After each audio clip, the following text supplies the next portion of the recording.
Hoje eu gostaria de falar de um personagem aí que é muito conhecido, né, que é o Salomão. Semana passada a gente falou de Mical e de Mefibosete. E hoje eu gostaria de falar sobre o Salomão, né? O que eu queria falar de Salomão?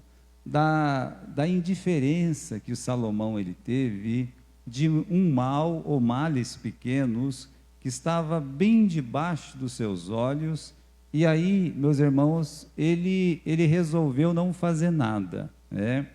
Ele resolveu ser indiferente com aquilo que estava bem claro para ele que era mal, né? Que era errado. E também, meus irmãos, mostrar que às vezes é preciso declarar guerra. Nós estamos vendo uma guerra muito grande aí, né? A iminência de uma guerra bem grande. Mas eu estava pensando, essa semana eu estava pensando, né? Quando Israel ele deixou aquela faixa de Gaza, então havia um governo lá, e o governo era o Fatah, eles conhecem como Fatah. E o que aconteceu, né? Teve uma eleição, aquelas eleições que é roubada mesmo, né? E então o Fatah perdeu e o Hamas ele ganhou, né?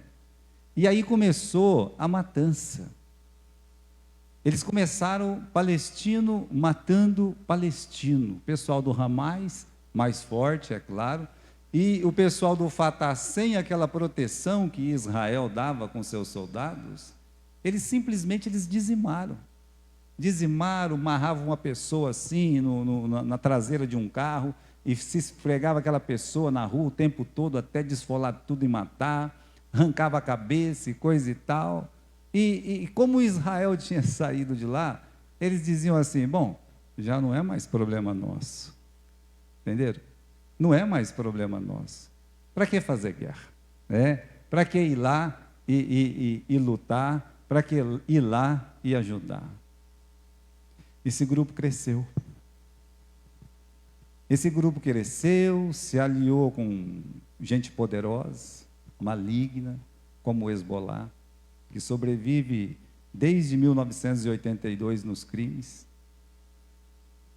Se aliou a uma nação poderosa, que é o Irã, né? E aí conseguiu fazer o que ninguém podia imaginar. Mas tudo isso aconteceu por quê? Porque havia coisas que estavam evidentes aos olhos de todos que vai acontecer e ninguém tomou providência. Os reis lá, né, não são os reis, mas os presidentes de Israel, não, está lá, não vai chegar. Como não vai chegar se são tão próximos, né? Talvez se naquele momento houvesse uma ajuda àquele partido, poderia, meus irmãos, ter evitado o que está acontecendo hoje, né? Uma luta desencadeada. Então, às vezes é preciso declarar guerra. Eu quero mostrar isso para vocês pela vida do Salomão. Veja, esses últimos conselhos que o Davi, ele dá aqui para o seu filho, o Salomão. Antes do Davi morrer, ele chamou o filho dele para uma conversa, só os dois, e deu, para mim, eu vejo 3 conselhos principais que o pai está dando para o filho. O primeiro conselho, meus irmãos, falando: olha, meu filho, você tem que ser corajoso, você tem que ser homem, né? Tenha coragem e seja um homem. Bom, eu não imagino que o Davi está dizendo: você monte num cavalo, você pegue uma espada e você lute como seu pai lutou. Não, eu não estou esperando que o Davi imaginasse que o filho dele fosse fazer isso. De forma nenhuma, né? Não, né? O que o pai estava esperando é que ele fosse homem e corajoso para tomar as decisões que um rei ele precisa tomar. O segundo conselho é: guarde os preceitos do Senhor teu Deus para andares no seu caminho.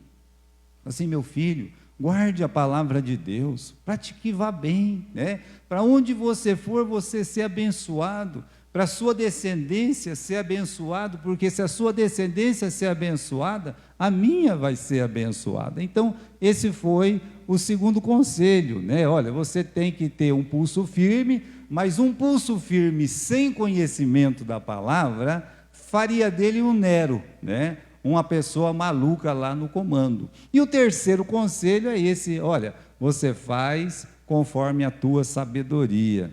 O que isso mostra, né? Mesmo tendo conhecimento da palavra, é preciso aplicar essa palavra numa dose certa, correta. Evita exagero, né? Evita injustiça. Veja só que esse pedido dele agir com sabedoria antecede o quê? A sabedoria que ele pede de Deus e ele recebe de Deus. Agora, meus irmãos, dessas três coisas, o que mais nós conhecemos de Salomão é justamente a sabedoria. Então, a sabedoria tornou o lema do reinado do Salomão, né? Eu falei para vocês, o pai dele já via ele como um menino sábio, como um jovem sábio. Dizem que Salomão tinha 16 anos quando ele se tornou um rei. Então, veja só, menino ainda, muito jovem, o pai falou: olha, você é um menino sábio. E quando ele mostrou que ele era um menino sábio, quando Deus, ali em Gibeon, chegou nele e disse assim: olha, Salomão, você pode pedir o que você quiser, que eu vou te dar. E o próprio Deus, né, depois ele diz para o Salomão: olha, você não pediu a morte dos seus inimigos, né? Você não pediu longevidade, não pediu riqueza, tá? Mas veja só, ele podia ter pedido essas coisas. Ah, eu quero viver bastante. Ah, eu quero que aquele fulano que eu não gosto morra. É Deus está dizendo para ele: você pode pedir o que você quiser, que vai acontecer. Eu vou conceder para você. Aí o Salomão, ele olha e diz assim: Senhor, eu estou tomando conta de um povo muito grande, e são pessoas, assim, eu me sinto fraco, eu me sinto muito, né, muito pequeno. Eu peço que o Senhor me dê sabedoria. Eu quero que o Senhor me dê sabedoria para mim poder ajudar essas pessoas, ser uma bênção aqui como um rei. É isso que ele está pedindo para Deus. E Deus então concedeu essa sabedoria, meus irmãos. Agora, foi ficando evidente o quê? Que Salomão, ele era um rei sábio, né? Era um rei sábio. Você vê, ele recebe sabedoria, imediatamente a Bíblia fala assim: olha, 2 prostitutas foram lá numa causa em relação àquele filho que ficou vivo e o outro que morreu. Veja só. Como ele pegou aquele jeito, pega a espada e corta, e a mãe grita: ah, é meu filho. Ah, é fácil saber quem é a mãe. Mas ele foi forte, ele foi corajoso, sabe? Ele teve aquela sabedoria de despertar o coração materno, o verdadeiro coração materno. Como ele teve essa sabedoria, então a própria palavra de Deus diz: olha, foi ficando evidente, todas as pessoas do reino, por aquela ação, por aquela atitude, pelo jeito que ele tratou aquele assunto de 2 prostitutas. Primeiro que ele podia falar assim: não quero saber dessas mulheres aqui não, né? Não, porque eu sou um rei, não vou ficar perdendo tempo com isso aí não, né? Não, a sabedoria foi lá, e ele ainda, era o tempo que ele ainda olhava para coisas pequenas, coisas que pareciam ser triviais, mas que eram muito importantes. Ele tomou a decisão correta, e isso, meus irmãos, foi o quê? Uma prova da sua sabedoria. Mas depois, você sabe, tem o livro de Provérbios. A maioria dos provérbios, do livro de Provérbios, foi escrita por Salomão. O livro de Cantares, você tem a palavra de Deus dizendo que ele fez 3.000 provérbios. Para a gente fazer dá um trabalho. Tente fazer um provérbio. Tente você mesmo, assim: já sei, eu vou fazer um provérbio aqui. Não quer dizer que ele vai virar divino, não. Quer dizer que você vai conseguir fazer alguma coisa. Olha, não é fácil. Ele fez 3.000 e ainda compôs 1.005 cânticos. Veja só, esse homem, evidentemente, era um homem sábio, tá? Então, tudo que a palavra de Deus fala de Salomão, a biografia bíblica dele, se ocupa nisso, para mostrar para nós: olha, o Salomão, ele era um rei sábio. E eu vejo assim, irmãos, as pessoas às vezes confundem sabedoria com construções e coisa e tal. Mas eu não vejo assim que a sabedoria dele estava concentrada nessas coisas magníficas que ele construiu. Por exemplo, o templo. Ele construiu um templo lindo. Aliás, ele virou um mito por causa do templo, o Templo de Salomão, né? Então, ele se tornou assim, o templo e o nome dele ficaram conjugados, né? Os dois estavam juntos ali o tempo todo, o Templo de Salomão, o Templo de Salomão, não foi assim, né? Agora, ele fez palácios, fez aquedutos, fez jardim botânico, fazia hípica, ou seja, isso aí, um bom engenheiro, um arquiteto, ele é capaz de fazer também, né? Aquela enorme frota naval lá, que foi para todos os mares, trouxe para ele grandes riquezas. Bem, é importante isso, mostra sabedoria, mas não, meus irmãos, como algumas coisas que nós nem percebemos que a palavra de Deus diz. Por exemplo, né? As 12 tribos de Israel, veja só, é no tempo de Salomão que perde aquele sentido de país tribal, sabe? As 12 tribos sempre se rebelando, sempre falando, conversando e coisa e tal, né? Aí você vai percebendo que o Salomão, né? Ele dividiu em setores administrativos e ninguém ficou bravo, ninguém se revoltou. Sabe por quê? Porque ele fez com sabedoria. Ele transformou, meus irmãos, aquilo que era uma briga tribal sem fim, o tempo todo, uma querendo ser mais que a outra. Ele colocou bons administradores, governadores, inclusive 2 era genro dele, né? E eles então governaram ali aqueles distritos, não houve uma confusão, não houve nada. Uma outra coisa, né? Ele nomeou um monte de funcionário, um monte de ministro capacitado.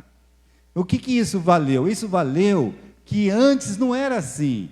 Antes era o seguinte, tinha um Joabe da vida, tinha um Abner da vida. O rei falava alguma coisa e falava para quem? Ô Joabe, né? Você tem que ir lá e dar um jeito nesse negócio aí, rapaz, né? Aí o Joabe pegava a espada e falava assim, é o seguinte, né? Quem não fazer isso eu já corto o pescoço. Funcionava, né? Não vai dizer que não funcionava, mas o chefe do exército, ele era mais poderoso do que o próprio rei.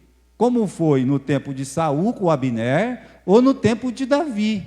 Tanto é que Davi orou mais de uma vez dizendo, olha filhos de Zeruia, né? Quem pode com vocês agora? Mas, né, ele esperava que um dia Deus ia dar um jeito. Por quê? Porque até ele era desafiado pelo Joabe, mas o Salomão, ele acabou com isso. Ele acabou com aquele segundo homem que manda mais que o primeiro, sabe? Isso foi um ato de grande sabedoria, uma sabedoria que veio dos céus, né? E também, meus irmãos, no campo de relações exteriores, o negócio era guerra, sabe? Guerra, aí findou-se a guerra. Por quê? Porque o Salomão, então, ele fazia alianças. Ele pegou um reino enorme, ele deixou o reino maior ainda do que ele pegou. E como nós vamos ver depois, nenhuma gota de sangue foi derramado nesse aumento territorial. Por quê? Porque ele usou de sabedoria em vez de usar a força bruta e tal. Então você vê, toda a biografia dele, bíblica, ocupa-se em revelar a sua sabedoria mesmo, que ele era um homem sábio, tá? Agora, essa mente brilhante, meus irmãos, de sabedoria, fez com que ele fosse admirado, tanto dentro de Israel, quanto fora de Israel. Vamos ler um versículo aqui, em 1 Reis, capítulo 3, versículo 28. 1 Reis, capítulo 3, e versículo 28. Foi quando ele julgou a causa daquelas 2 mulheres. E, meus irmãos, aquilo foi tão, tão maravilhoso aos olhos dos homens, que aqui o versículo 28 diz, e todo Israel ouviu o juízo que havia dado o rei, e temeu ao rei, porque viram que nele havia a sabedoria de Deus para fazer a justiça. Então, ele passou a ser admirado pelos seus súditos, não é porque ele era um homem forte, mas é porque ele era um homem sábio, né? Então, ele foi admirado pelos da sua nação. Essa notícia correu mundo afora, nos outros países, lá para a Síria, lá para Edom, foi lá para o Egito, foi para outros lugares, foi para além do Egito, chegou lá na Etiópia, né? E aí então nós temos o que? Nós temos a rainha de Sabá.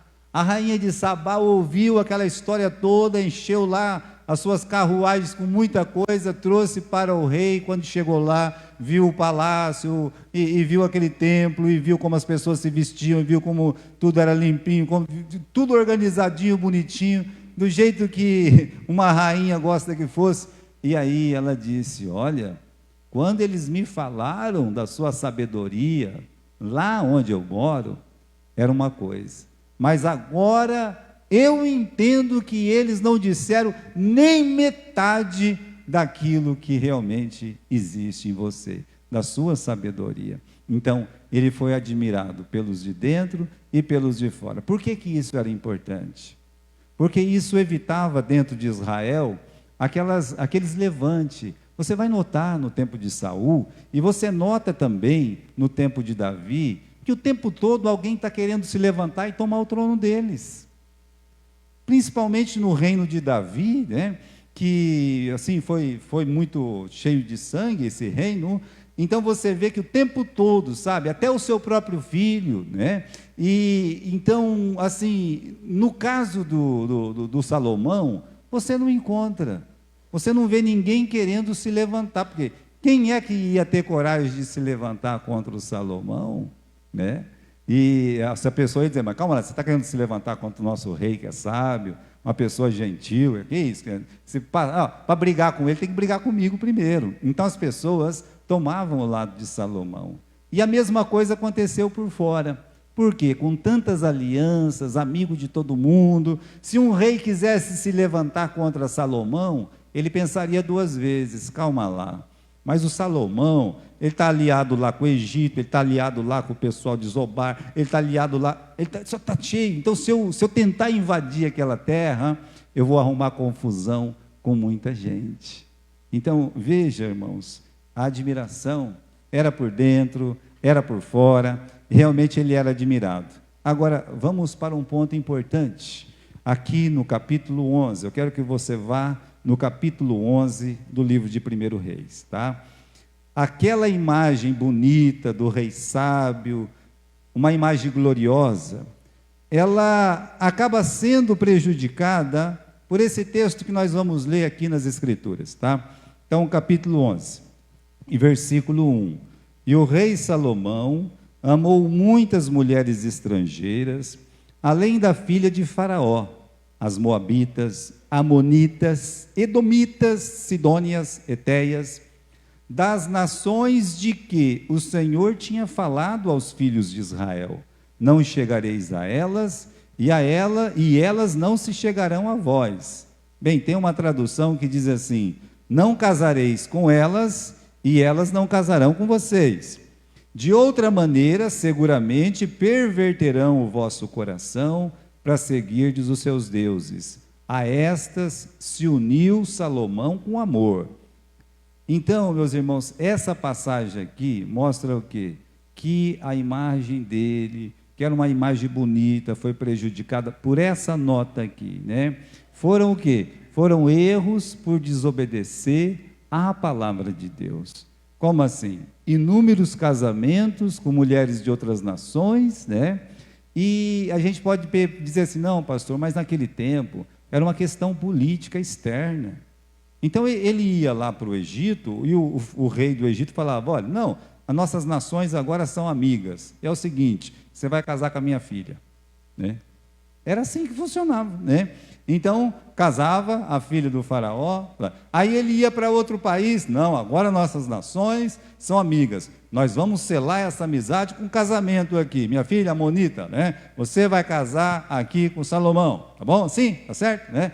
Então, era assim que funcionavam as coisas. E ele, meus irmãos, ele foi cedendo, né? Cedeu para um, cedeu para 1000. Aonde passa um boi, passa o quê? Passa uma boiada. Então, os versículos que se seguem falam justamente isso, 3, o 4, né? E aí o que aconteceu, né? Versículo 4 aqui do capítulo 11. Porque sucedeu que no tempo da velhice de Salomão, suas mulheres lhe perverteram o coração para seguir outros deuses, e o seu coração não era perfeito para com o Senhor seu Deus, como o do Davi, o seu pai. Então, fica bem claro para nós o que aconteceu. Essas alianças erradas, esses casamentos errados, o que aconteceu? Está aqui.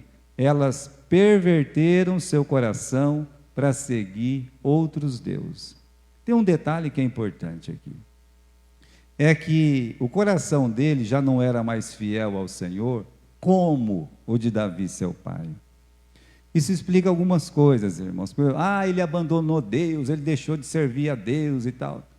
A palavra de Deus mesmo não está dizendo isso. A palavra de Deus está dizendo que realmente o coração dele ficou pervertido, né? E aí então ele colocou outros deuses, permitiu, até que se chegou naquele ponto, né? Qual ponto? O ponto, meus irmãos, no versículo 7, né? 6, assim fez Salomão o que parecia mal aos olhos do Senhor, e não perseverou em seguir ao Senhor, como o Davi, o seu pai. Infelizmente, ele foi caindo nesse erro, o erro da idolatria, e essas mulheres que ele casou, a palavra de Deus é bem clara em dizer, mulheres de nações que o Senhor havia dito aos filhos de Israel, não case com elas, elas não casem com vocês, porque eles vão perverter o vosso coração. Agora, esse é um problema de quem se acha muito grande. Está aqui, né? Salomão, quando ele começou a fazer essas alianças com as outras nações e recebendo mulheres de todas as nações, ele achava assim, não, mas eu sou sábio, né? Eu não vou ter o coração pervertido. Isso que aconteceu lá com outros reis, não vai acontecer comigo. Eu não vou perverter o meu coração. Não, né? Eu tenho força suficiente de casar com essas mulheres e não ter o coração pervertido. Estou forte, né? Está vendo só? Olha, meus irmãos, ele achava que não tinha nada demais, que era suficientemente sábio para não ter o coração pervertido. Então, aqui fica o conselho, olhando para a vida de Salomão, jamais devemos desprezar coisas mais. Inclusive, ou talvez principalmente, aquelas coisas que parecem ser coisinhas bobas, triviais. Mas veio uma monita aí, olha lá. Não tem problema não. Aqui eu sou fiel a Deus, né? Eu fiz uma oração maravilhosa para Deus, Deus apareceu para mim 2 vezes. 2 vezes? Pense, meus irmãos, em qual personagem da Bíblia Deus apareceu 2 vezes. Quantos são? Pois bem, então talvez a pessoa se gaba naquilo que ele é no momento. E ele não consegue enxergar porque ele está alto demais, ele se acha grande demais, ou um crente muito forte. Então a gente olha assim e fala, não, isso aqui não tem problema, isso aqui não vai fazer mal para mim, né? Cuidado. Nesse ponto que nós estamos, meus irmãos, do nosso estudo, é importante nós notarmos a diferença entre Salomão e o seu pai, o Davi, né? Os dois eram iguais, porque os dois amavam a Deus. A palavra de Deus diz que Salomão amava a Deus, e principalmente diz que Deus amava o Salomão. Mas Deus amava o Davi, e o Davi amava a Deus. Aliás, o Salomão tinha um nome, além de Salomão, qual que era? Jedutum. E esse nome foi dado pelo profeta Natã, quando Salomão nasceu. Por quê? Porque esse nome significa o amado de Deus. Este aqui é amado de Deus. O Salomão, ele foi amado por Deus desde o dia do seu nascimento. Deus tinha um amor profundo por aquele menino. E o Salomão também tinha um amor por Deus. Esse amor foi crescendo, e aí aconteceu que ele ficou tão grande, né? e parou de olhar coisas pequenas que estavam acontecendo debaixo dos seus olhos, ou que estavam interferindo na sua casa, na sua vida, na sua oração, na sua meditação diária da palavra de Deus. Ele foi deixando isso de lado, e aquele mal foi crescendo, foi crescendo. Quando ele abriu os olhos, o mal já tinha dominado completamente a sua vida. Então, nesse ponto é importante notar essas diferenças, né? A primeira diferença é como os dois chegaram no trono. Como é que o Davi chegou no trono? Sangue, guerra, batalha. É uma luta, meus irmãos. Ele ficou 10 anos tentando sobreviver, com Saul tentando matar ele. Quando Saul morre, seu filho Esbozete sobe no trono, mas é Abner que luta contra o Davi, e há uma batalha enorme por 2 anos e meio, uma luta sangrenta entre a casa de Saul, a casa de Davi, até que prevalece a casa de Davi sobre a casa de Saul, e ele assume o trono. Mas quanta luta, quanta batalha! Como é que o Salomão subiu no trono? Então o Davi estava morrendo lá, e um dos filhos do Davi disse: eu vou ser rei, eu vou ser rei. Aí, meus irmãos, o profeta foi lá e disse: ei, rei, o senhor falou que o Adonias ia ser rei? Não, não falei não. Não, porque ele está convidando todo mundo aí, não convidou eu sou aqui uma pessoa tão próxima do senhor, não fui convidado, Aí chegou a Betseba e disse: você fez uma promessa que meu filho ia ser rei. Eu fiz. Então o Davi foi lá e ungiu, o seu filho, o novo rei de Israel. Ele não precisou lutar, ele não precisou brigar, ele não precisou, meus irmãos, para ser o rei, sentar no trono. Depois sim, ele teve que chamar a atenção do próprio irmão, de Joabe, de Simei, mas para ele sentar no trono, nenhuma gota de sangue foi derramada. Ele recebeu de mão beijada. Como é que ele se manteve no trono? Olha, o Davi, para se manter no trono, até o próprio filho tentou tirá-lo de lá, como eu falei para vocês. Lutas, batalhas, sabe? Ele vamos ter que lutar contra quem? Olha, os amonitas, depois teve outras nações. Todo o tempo tinha uma nação lutando contra a nação de Israel. E o Davi lutando, vencendo as batalhas, e aí os territórios foram se expandindo pela espada. Luta, muita luta, guerra, E o Salomão, como é que ele se manteve no trono, Como foi? Como é que ele ficou estabelecido lá? Olha lá, Ele já recebeu um reino grande, e como eu falei para vocês, fazia uma aliança aqui, uma aliança ali, uma aliança lá, outra acolá e tal, e o seu reino ficou maior. Também não teve briga, não teve guerra, nada disso. Então, talvez a grande diferença entre os dois é que um é um homem de guerra, e o outro é pacífico, manso, sábio. Então, ele conseguiu ficar ali 40 anos, meus irmãos, como rei. Agora, eu digo para vocês, é melhor ser como Salomão, não ter guerra. Quem que não quer que não tenha guerra? O nosso hino, não é o hino, é o hino do soldado, eu acho, não estou lembrado. A guerra só nos causa dor. Não tem uma parte assim? A paz queremos com fervor, a guerra só nos causa dor. Porém, se a pátria amada for um dia ultrajada, lutaremos com fervor. É assim. Apesar de que essa parte do hino aí, vamos ter que lutar. Como é que você acha que existe liberdade neste mundo? Porque as nações tiveram que lutar pela sua liberdade. É por isso que somos um povo livre. Porque alguém lutou por nós.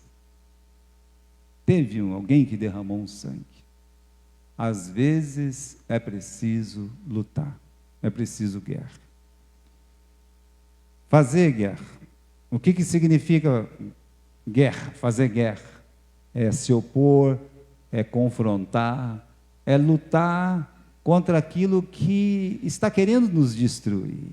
Se uma nação um dia quiser tomar o Brasil vai ter que lutar. Não vai ter jeito. É não aceitar aquilo que a gente acredita está errado. Então você acaba se levantando. Você tem que fazer uma guerra contra aquilo. Você tem que lutar. Como é que vai ser? Olha, o Salomão, ele fechou o olho para males que pareciam ser insignificantes, ser coisas triviais. Então ele foi recebendo aquelas mulheres, tratados políticos, veio uma, veio duas, veio 1000. Ele não parou nunca, não é? Agora, o que ele deveria fazer? Olha, tem uma amonita aí, tem uma moabita aí, tem... Opa, calma lá, tem uma palavra de Deus aqui, calma. Opa, meu pai, antes dele morrer, ele disse para mim atentar para a palavra de Deus. E a palavra de Deus diz que eu não posso fazer isso. Eu não posso aceitar. Não, se você não aceitar, não vai ter paz com o meu reino. Ou como o Egito, tá? O Egito mandou lá, a filha do faraó veio casar com ele. Ok, tá? Tudo bem, né? Aí o Salomão aceitou. Mas, meus irmãos, sendo ela uma pessoa idólatra, ele podia, não, eu não quero. Por que não? Eu não quero. Eu quero casar com uma pessoa que teme a Deus, que é fiel a Deus, como foi Sara, como foi Rebeca. Ah, mas se você não aceitar minha filha, vai ser um insulto muito grande aqui para o nosso reino. Que desfeita é essa que você vai fazer para a nossa nação? Isso não pode ficar desse jeito. Pois bem, então nós vamos declarar guerra contra vocês. Bom, nós queremos a paz. Mas eu não posso ter a minha paz à custa de um erro, de um pecado, de uma coisa que vai trazer a destruição do meu reino. Sabe qual foi o primeiro país que invadiu Israel depois que Salomão morreu? Quem que foi? Os egípcios. O próprio cunhado dele foi lá e tomou todo o ouro, tudo que tinha de valor. Acabou. A aliança do pai. Então, meus irmãos, ele deveria ter feito uma guerra. Você não, dizer não. Guerra é se opor. Não precisa ir às vias de fato, mas é dizer, não, eu vou lutar contra isso aí. Se ele recusa a filha de Faraó, ele teria força de recusar todas as amonitas, as moabitas, todas que vieram depois, porque essa foi a principal. E como eu disse para vocês, aonde passa um boi, vai passar uma boiada. Um outro detalhe interessante da história de Salomão, né? Os aliados dele no norte, que era a Síria, ou no sul, que era o Egito, né? Então, o que acontecia com esses aliados? Sempre que alguém se levantava contra Salomão, ia para um lado ou ia para o outro. O próprio faraó abrigou 2 inimigos de Salomão.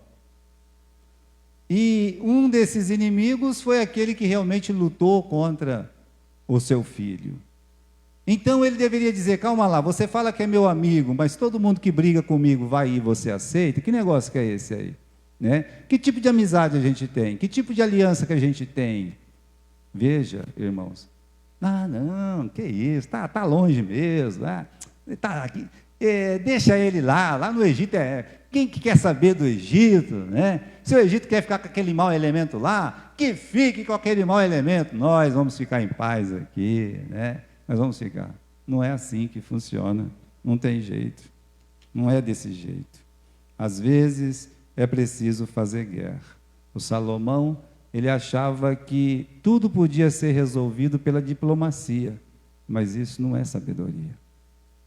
Tem um texto na Bíblia, meus irmãos, no livro de Tiago, que diz que a sabedoria, ela é primeiramente Você tem certeza disso, Renato?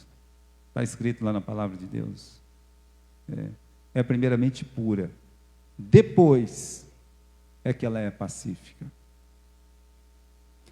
Hoje, existe essa declaração de ter esse pacifismo, essa paz.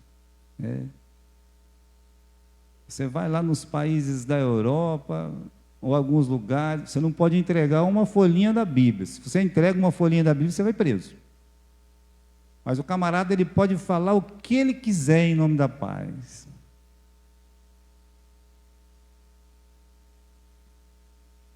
Olha, o camarada está lá, a palavra de Cristo não pode entrar.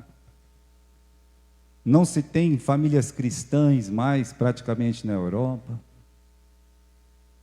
Imagine.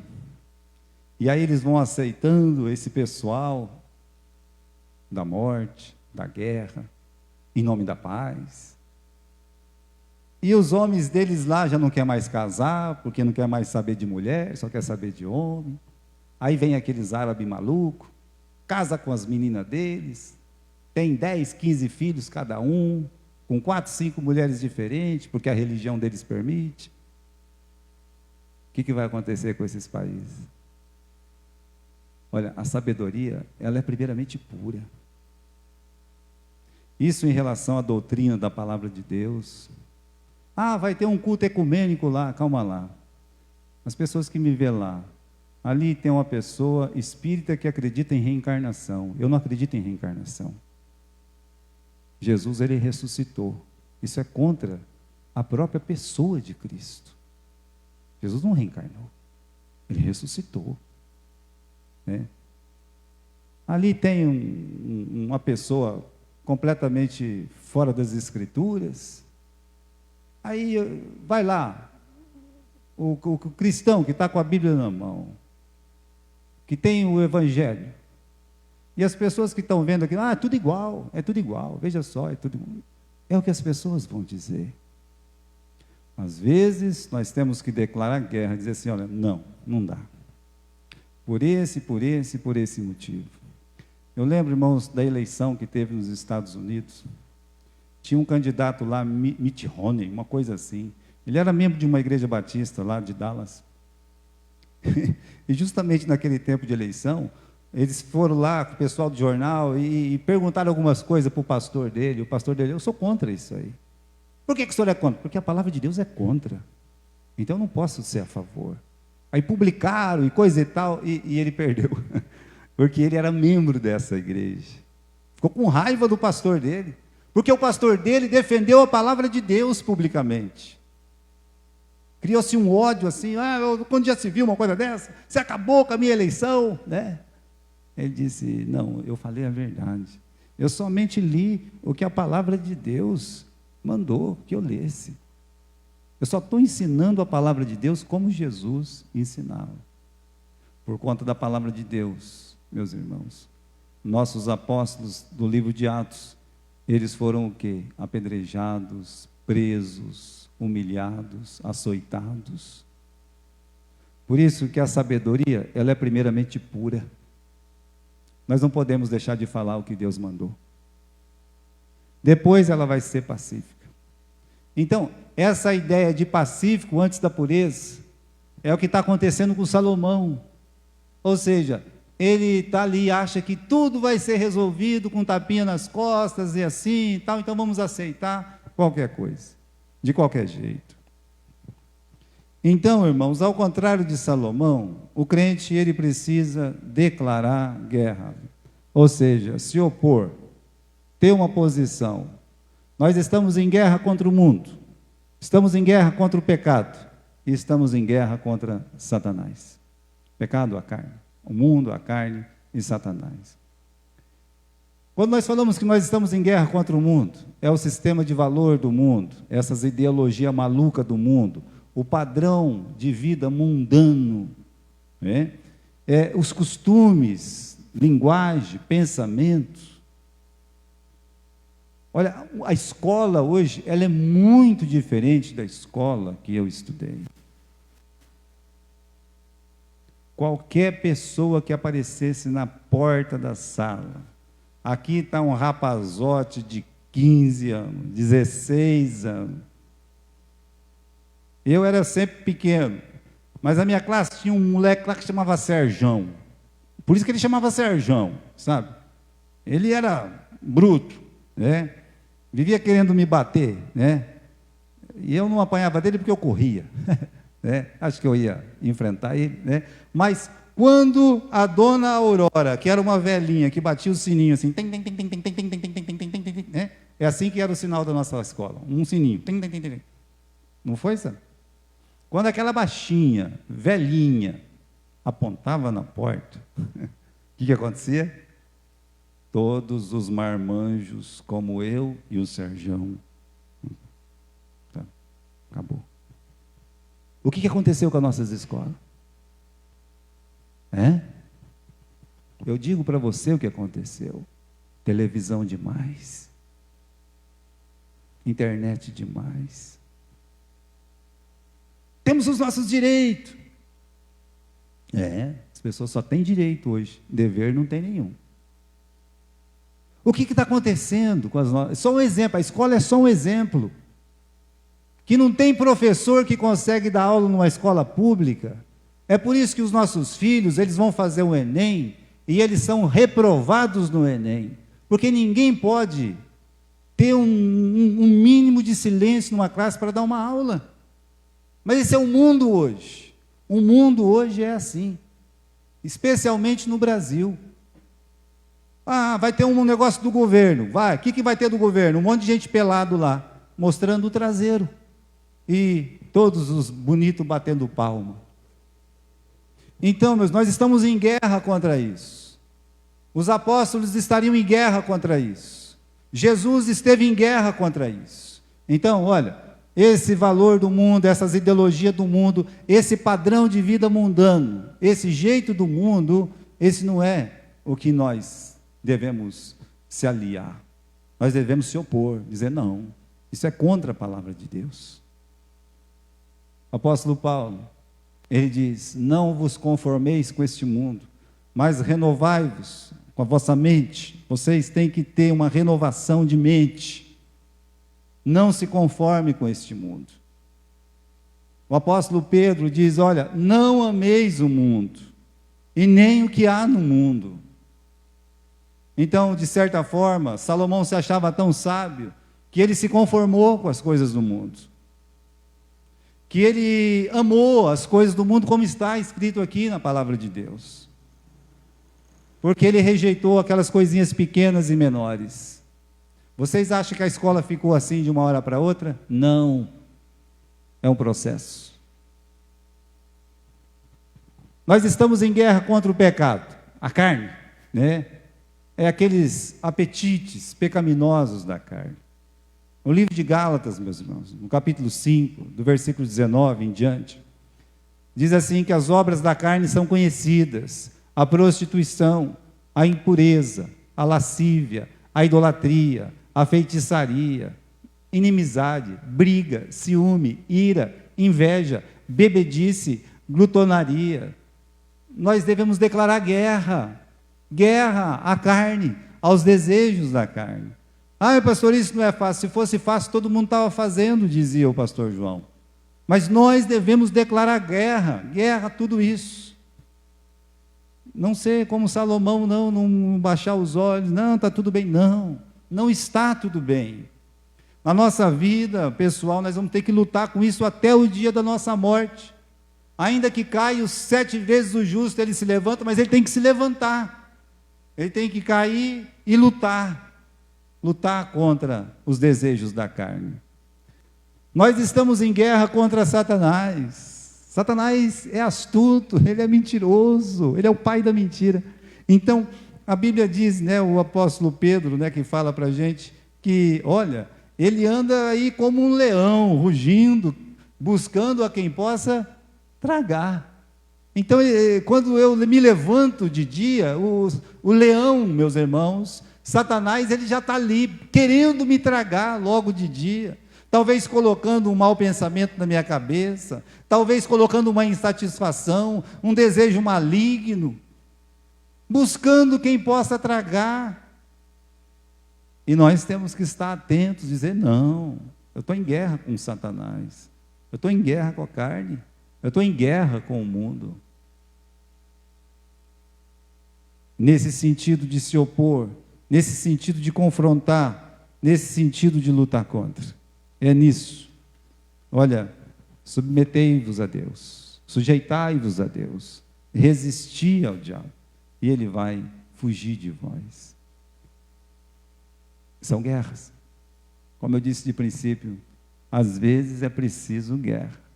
Nesses 3 casos, contra o mundo, contra a carne e contra o diabo, é luta, é batalha. É batalha. É o irmão Félix, né, que falava que o pastor dele, Rubens Lopes, ele fez uma citação uma vez que ele nunca se esqueceu. Ele disse assim: acariciar a cabeça da serpente, jamais, ele falava, né? Jamais. Por quê? Porque ela vai te picar, ela vai te destruir. Quando a dona Cida estava doente, tinha um sujeito lá, sabe, todo gritando, ai, ai, ai, ai, ai, o tempo todo lá, né? Tinha ficado meio doido. Aí quando ele melhorou um pouco, eu fui lá, né? E aí, rapaz, o que aconteceu com você? Ah, né? Eu acabei de sair um pouco da estrada, entrei no meio do mato assim, veio uma cobra lá, me picou e não sabia que cobra que era, agora estou ficando meio doidão, né? Eu levanto com essas crises, com essas coisas todas aí, tá vendo? Serpente é serpente. E Satanás é a antiga serpente. Quero terminar, meus irmãos, dizendo que vamos olhar o exemplo de Salomão e cuidar de fazer guerra. Aquelas coisas que parecem triviais, que parecem coisas bobas, as más conversações. Você conhece uma pessoa que tem uma má conversação? Não fica perto dele, não. Sai de perto. No trabalho acontece muito isso. Na adolescência, então, na juventude, tem demais. As más conversações, as más companhias. Tudo que quer te separar, te afastar de Deus é uma má companhia. Não é uma boa companhia. Os maus costumes, não é porque o mundo está fazendo, não é porque o mundo está falando, não é porque o mundo está usando, que nós vamos falar, que nós vamos fazer, que nós vamos usar. Não, é do mundo, é prático deles. Está tudo bem com eles, mas com a igreja não está tudo bem. O cristão, aquele que teme a Deus, ele tem que lutar, ele tem que declarar guerra. Maus pensamentos adquiridos pela mídia.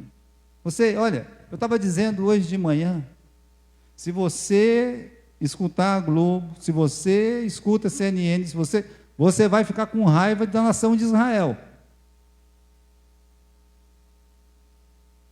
E a palavra de Deus diz: eu vou abençoar os que te abençoar e vou amaldiçoar os que te amaldiçoar.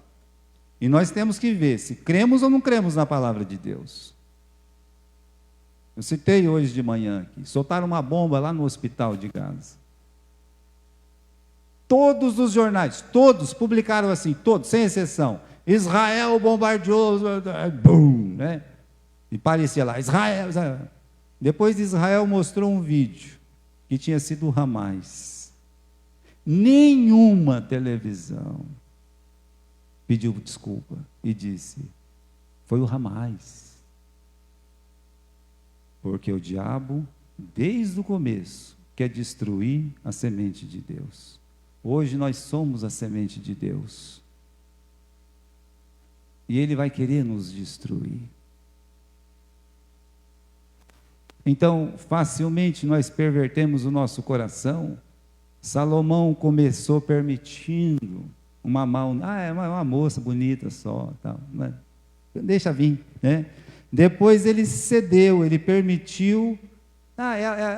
Ai, meu amorzinho Salomão, eu posso fazer um templo aqui para Milcom, né? Eu posso fazer um templo aqui para Astarote, eu posso fazer um templo aqui para Baal. Vai ser pequenininho, vai ficar ali no cantinho de casa, não tem problema nenhum. Não, em casa não, a gente põe lá no quintal, ninguém nem vai ver, porque está aqui no meu palácio mesmo, deixa aí no cantinho. Ah, não tem problema, se for pequenininho assim, não tem problema, pode pôr. É assim que começou. Depois, por fim, ele próprio estava adorando falsos deuses. Ele mesmo mandou fazer na montanha do lado de Israel um templo de adoração a ídolos perversos. Já pensou? Mas começou, é uma mocinha de nada, não tem problema que é moabita, não tem problema, não tem problema. Coisas triviais e pequenas que ele não declarou guerra. Então, quando se deram conta, meus irmãos, quando ele morreu, a nação já estava prontinha para adorar o bezerro de ouro. Já pensou? Tudo começou fechando os olhos para o mal, uma coisa pequena, não era nada. Ele não declarou guerra. E às vezes nós temos que declarar guerra. Declare guerra contra o mundo, contra a carne, contra Satanás. Declare no seu coração. Diga: eu vou lutar contra o mal perverso, que destrói as famílias, que é contra a palavra de Deus, que leva as pessoas para o inferno, que é contra Jesus, o Salvador. Eu vou declarar guerra, pregando a palavra de Deus. Como é que nós declaramos guerra? Indo lá, pegando uma espada e matando? Não, não. Pegando essa espada, que é a Bíblia, essa aqui, e dizendo para a pessoa: isso é pecado. Dizendo para a pessoa: isso é errado. Dizendo para a pessoa: olha, esse pecado te leva para o inferno. Eu quero te falar de Jesus, que morreu para tirar esse pecado, destruir esse pecado na sua vida. Jesus, um nome de poder, um nome de glória, aquele que morreu na cruz, aquele que o sangue dele comprou a minha salvação, lavou todos os meus pecados. Imagine o poder dessa mensagem numa vida perversa, num mundo perverso. Meus irmãos, quantas conversões acontecem todos os dias? Sabe por que acontecem conversões todos os dias? Porque tem gente lutando contra o mundo, contra a carne e contra Satanás, pregando a palavra de Deus, pregando o nome de Jesus. Amém?